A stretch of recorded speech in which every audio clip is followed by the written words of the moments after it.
So ఇప్పటి వరకు ఎవరైతే ఏరోస్ అకాడమీ ఎడ్యుకేషన్ యాప్ని మీరు డౌన్లోడ్ చేసుకోలేదో ఇమీడియట్గా డౌన్లోడ్ చేసుకోండి. ఎందుకనంటే ఎర్లీ బర్డ్ ఆఫర్ ఒకటి పెట్టాము. 1 రూపీకే మీకు మెంటల్ అబిలిటీకి సంబంధించినటువంటి రికార్డెడ్ క్లాసులకు సంబంధించినటువంటి ఆ వీడియోస్ని మేము అప్లోడ్ చేయడం జరిగింది. కాబట్టి డెఫినెట్గా ఎవరైతే ఏరోస్ అకాడమీ ఎడ్యుకేషన్ యాప్ని డౌన్లోడ్ చేసుకుంటారో వారికి డెఫినెట్గా ఆ అవకాశము అందుతుంది. సో తర్వాత ఆఫర్ పెరిగిన తర్వాత మళ్ళీ అలాంటి ఆఫర్ ఇవ్వడం జరగదు. కాబట్టి ఇప్పుడు ఎగ్జామ్ సాధించాలనుకునే వాళ్ళందరూ కూడా ఈ అవకాశాన్ని సద్వినియోగం చేసుకోండి. ఇక్కడ చూడండి, ఇప్పుడు నెక్స్ట్ ప్రాబ్లం స్టేట్మెంట్ ఇచ్చింది. స్టేట్మెంట్ ఏంటి అంటే Q R < V. So second statement ఏంటి, T < N Q P. So ఇక్కడ గ్రేటర్ దెన్ P అని ఇస్తే మరి కన్క్లూజన్స్ ఏమి ఇచ్చాడు, R P Q < V అని ఇచ్చాడు. మరి ఇది ఎలా సాధ్యమవుతుందో చూద్దాం. సో R P అంటే మరి ఇక్కడ P లేదు, ఇక్కడ R లేదు. మరి ఏ విధంగా ఈ స్టేట్మెంట్ మనం చూడొచ్చు అని అంటే ఇక్కడ కామన్ గా ఏదో చూడాలి. కామన్ గా Q ఉంది కాబట్టి మనం Qని తీసుకుంటే Q మనము కామన్ గా R ఉంది కాబట్టి R తీసుకుంటాము. Q P అని అంటే మనం ఇక్కడ Q P ఇలా రాయొచ్చు కదా. P Q అన్నా Q P అన్నా కూడా ఒకటే అవుతుంది కాబట్టి మనము ఈ విధంగా రాయొచ్చు. అంటే ఇక్కడ చూడండి, మనము P Q R అని ఉంది. మరి ఈ స్టేట్మెంట్ లో మనకి ఇక్కడ ఏమి ఇచ్చిండు, R P అని ఇచ్చిండు. మరి R P అని అంటే ఇక్కడ చూడండి, లెస్ దెన్ ప్రియారిటీ ఇస్తామా, ఈక్వల్ టు ప్రియారిటీ ఇస్తామా అంటే ఇక్కడ లెస్ దెన్ ప్రియారిటీ ఇస్తాం కాబట్టి R P ని మనము P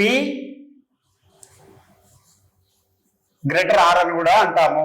ఓకే, సో ఇక్కడ R P లేదా P R అన్నా కూడా ఈక్వల్ గా ఉంటుంది కాబట్టి ఈ కండిషన్ అనేది కరెక్ట్ గా ఉంది.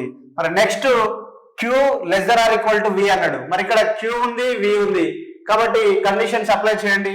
ఈక్వల్ టు ఉంది, < ఉంది. మరి ఏది ఫస్ట్ ప్రియారిటీ ఇస్తాం మనం, < కాబట్టి Q < V అనేది కూడా కరెక్ట్ స్టేట్మెంటే. మరి ఇక్కడ రెండు స్టేట్మెంట్లు మనం కరెక్ట్ గా ఉన్నప్పుడు, కన్క్లూజన్ ఉన్నప్పుడు only 1 follows, only 2 follows or both follows. Answer is both follows. ఈ విధంగా మనము ఐడెంటిఫై చేయాలి. సో అదే విధంగా selected the odd one from the following. So following దాంట్లో నుంచి ఆడ్ వన్ ఉంది, అది ఫైండ్ అవుట్ చేయమంటున్నాడు. సో ఎలా చేయొచ్చు మనం ఇక్కడ చూడండి, చూడంగానే మీకు క్లియర్ గా తెలవాలి, ఇమ్మీడియట్ గా రావాలి. మనం ఇంగ్లీష్ లెటర్ లో ఆపోజిట్ రాస్తాం కదా, కోడింగ్ లో ఆపోజిట్ లెటర్స్ ఏవైతే రాస్తామో, IR అంటే ఇండియన్ రైల్వేస్, ఐకి R, MN M కు N, GT Gకి T, BO Bకి Y ఆపోజిట్, Lకి LO లో LV, FU for U, QJ. So ఈ విధంగా అన్ని ఆపోజిట్ ఉన్నాయి. మరి ఇక్కడ KQ మాత్రమే ఆపోజిట్ లేదు. K కి ఆపోజిట్ ఏంటి, KP ఆపోజిట్ ఉంటుంది. కాబట్టి మరి K కు P ఆపోజిట్ ఉంటుంది, మరి ఇక్కడ లేదు.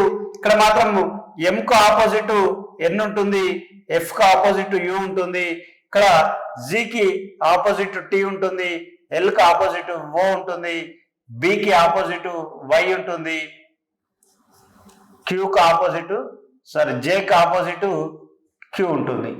సో చూడండి, మరి ఇక్కడ క్లియర్ గా అన్ని ఆపోజిట్. ఇక్కడ చూడండి, F కు U, M కు N. సో ఈ విధంగా మనకు అన్ని ఇచ్చాడు. మరి ఇక్కడ మాత్రమే P మిస్ అయింది కాబట్టి ఇది ఒకటే డిఫరెంట్ గా ఉంది కాబట్టి మన ఆన్సర్ వచ్చేసి ఏ అవుతుంది. సో ఈజీగా చూడగానే మనం సెకండ్స్ లో అన్ని పక్కన పెట్టి ఆన్సర్ పెట్టేయచ్చు. Third one, last 38th problem ఏంటి, find the wrong number from the series. ఒక సిరీస్ ఇచ్చిండు, ఈ సిరీస్ లో రాంగ్ నెంబర్ ని ఐడెంటిఫై చేయమంటున్నాడు. ఇంతకుముందు ఒక సిరీస్ ఇచ్చి నెక్స్ట్ నెంబర్ కనుక్కోమన్నాడు, మిడిల్ నెంబర్ కనుక్కోమన్నాడు. ఇప్పుడు ఏమంటున్నాడు, రాంగ్ నెంబర్ ఉంది, రాంగ్ నెంబర్ ని ఐడెంటిఫై చేయమంటాడు. మరి ఇక్కడ బిగ్ నెంబర్స్ ఇచ్చాడు, కానీ వీటి మధ్యలో చాలా లెస్ డిఫరెన్స్ మాత్రమే ఉంది కాబట్టి మనము మల్టిప్లికేషన్ చేయకుండా దీన్ని మనము డిఫరెన్స్ చూడొచ్చు. వీటి మధ్యలో డిఫరెన్స్ కానీ వీటి మధ్యలో అడిషన్ చేస్తే ఎంత వస్తుంది అనేది కూడా మనం చూడొచ్చు. ఒక్కసారి చూద్దాం. మరి ఈ రెండింటి మధ్యలో డిఫరెన్స్ ఎంత ఉంది, 159 62కు 3 ఉంది. ఓకే, మరి 162 168కి ఎంత ఉంది చూడండి, 6 ఉంది. మరి 68కు 168కు 195కు డిఫరెన్స్ ఎంత ఉంది?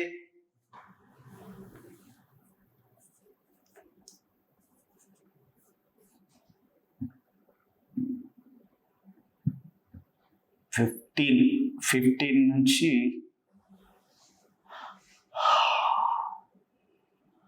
7, 8 నుంచి 6 పోతే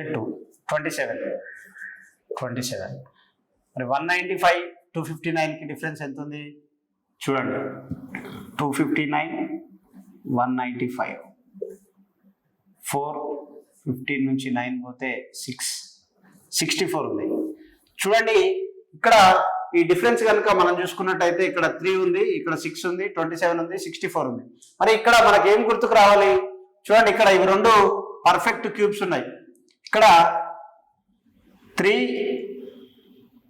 క్యూబ్, ఇక్కడ 4 క్యూబ్. చూడండి 3 క్యూబ్ అంటే 27, 4 క్యూబ్ అంటే 64. మరి ఇక్కడ 6 ఉంది, మరి ఇది లేదు కదా, దీన్ని ఎలా ఐడెంటిఫై చేయాలి ఒకసారి ఆలోచన చేయండి. చూడండి ఇక్కడ మనం ఏం చేస్తామంటే ఇక్కడ 2 క్యూబ్ అనుకోండి, ఇది 1 క్యూబ్ అనుకోండి. ఇప్పుడు 1 క్యూబ్ అయితే మనకి ఇక్కడ ఏమొస్తుంది? 1 వస్తుంది. యాక్చువల్గా ఇక్కడ 3 డిఫరెన్స్ ఉంది, కానీ ఇక్కడ 1 క్యూబ్ అనుకుంటే 1 రావాలి. 1 అని అంటే 159కి ఇక్కడ డిఫరెన్స్ 1 అంటే ఇక్కడ ఎంత ఉండాలి? 160 ఉండాలి. ఇక్కడ 160 ఉన్నప్పుడు మాత్రమే ఇక్కడ ఆ డిఫరెన్స్ అనేది 1 క్యూబ్ అవుతుంది. కాబట్టి ఇక్కడ డిఫరెన్స్ 1 లేకుండా 3 వచ్చింది. కానీ మరి ఇక్కడ చూద్దాం, ఇక్కడ 160కి 168 మధ్య డిఫరెన్స్ ఎంత ఉండాలి? 2 క్యూబ్ అంటే 8 ఉండాలి. అంటే ఇక్కడ 8 అనేది కరెక్ట్ గానే ఉంది. అంటే ఇక్కడ మాత్రమే నెంబర్ రాంగ్ ఇచ్చాడు కాబట్టి ఇది మనకు మిస్టేక్ అయింది. కాబట్టి ఇక్కడ 160 ఇవ్వాల్సి ఉండే 162 ఇచ్చాడు కాబట్టి ఇది రాంగ్ ఆన్సర్. కాబట్టి మన ఆన్సర్ వచ్చేసి 162 అనేది ఇది మనం ఎక్కడుందో చూసి పెట్టాలి. సో ఈ విధంగా ఈ రాంగ్ నెంబర్ని మనం ఐడెంటిఫై చేయొచ్చు. క్లియర్గా చూడాలి ఇందులో ఏముంది ఏం లేదు. ఇక్కడ ఇచ్చినప్పుడు మీకు ఇక్కడ కన్ఫ్యూజ్ కావచ్చు. ఇక్కడ 2 క్యూబ్ ఎలా తీసుకున్నాడు? 6 ఉంటే ఇక్కడ 1 క్యూబ్ తీసుకున్నాడు, ఇక్కడ 3 ఉంది కదా డిఫరెన్స్ అని అనుకుంటే అందులో రాంగ్ నెంబర్ ఐడెంటిఫై చేయమన్నాడు. కాబట్టి ఈ రాంగ్ నెంబర్ ఇక్కడ 3 ఇచ్చాడు కాబట్టి ఇది రాంగ్ నెంబర్ అయింది. ఇక్కడ యాక్చువల్గా 1 క్యూబ్ ఇవ్వాల్సిందే, 1 ఇవ్వాల్సింది ఇక్కడ. కాబట్టి 1 ఇస్తే ఇక్కడ 160 వస్తుంది డిఫరెన్స్ 1 ఉంటే. సో 160కి ఇక్కడ 8 డిఫరెన్స్ ఉంటుంది. కాబట్టి 1 క్యూబ్, 2 క్యూబ్, 3 క్యూబ్, 4 క్యూబ్ అనేది కూడా ఒక ఆర్డర్లో సిరీస్ ఉంటుంది. కాబట్టి ఈ విధంగా మనము ఆన్సర్స్ చేయొచ్చు. కాబట్టి టిఎస్పిఎస్సి ద్వారా గ్రూప్ 1, గ్రూప్ 2, గ్రూప్ 3కి ప్రిపేర్ అవుతున్నటువంటి విద్యార్థులందరికీ కూడా ఒక గొప్ప ఆఫర్ మేము ఇవ్వబోతున్నాము. కాబట్టి ఏరోస్ అకాడమీని మీ గూగుల్ ప్లే స్టోర్ నుండి డౌన్లోడ్ చేసుకోండి.